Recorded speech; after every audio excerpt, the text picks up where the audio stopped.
the NRA convention taking place, started right now. We just saw Mike Pence there moments ago. It's going on, and support for gun ownership is on the decline amongst GenZers and Millennials. So what can the NRA do to try to get them back? Because we know who is buying more guns now. We'll have that talk with the branding expert after this.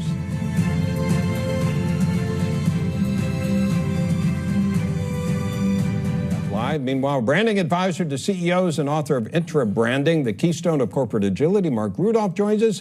Also, GOP strategist and Newsmax columnist John Burnett is here. We were talking before we went to the former governor, Marc, about how younger people now are more anti-gun. So is there something that can be changed as the NRA brand, or the Second Amendment brand, for lack of a better term, to try to change their mentality? Well, first of all, the NRA has been in decline for the past few years. At the height, 2018, it was at the height of 5.5 million members. It's now down to 4.3. It has a branding problem in general. You know, I went to the NRA.org website.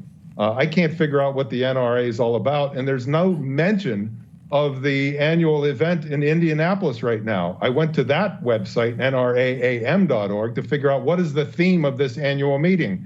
I can't find one. So in general, it has a branding problem, but to reach an anti-gun crowd, that's going to be difficult, because in branding, you have to know your audience. And let's say Gen Z, 60% of them are on psychotropic drugs for depression and anxiety and PTSD. So they're a very difficult group, and they've been taught in school that guns are bad, guns are bad, guns are bad. Yet, when you have riots with BLM and Antifa, they have guns, and it's perfectly fine. All the Democrat-run cities in the country are overridden with crime, and the mayors do nothing about it. So they're getting mixed messages. Yeah. So what do they really want? What they really want, these kids, these young adults, they want safety. So the NRA should be teaching safety safely. And that's what should appeal to these young people, because to get rid of the anxiety and the PTSD, they have to know that they can walk around their cities safely. They can't do it. Hang on, Marc. From the promise of the mayor. We've got like a minute left. Want to give John a chance. He makes a really good point, Marc does, about if you change the mentality to a gun can ensure your safety, as opposed to cause someone's death. That's a different message. Well, Marc can appreciate this. Perhaps maybe they need to rebrand themselves to people, practice, and protection, right? So how would that play out? We know that the younger generation, they love video games. They love simulations.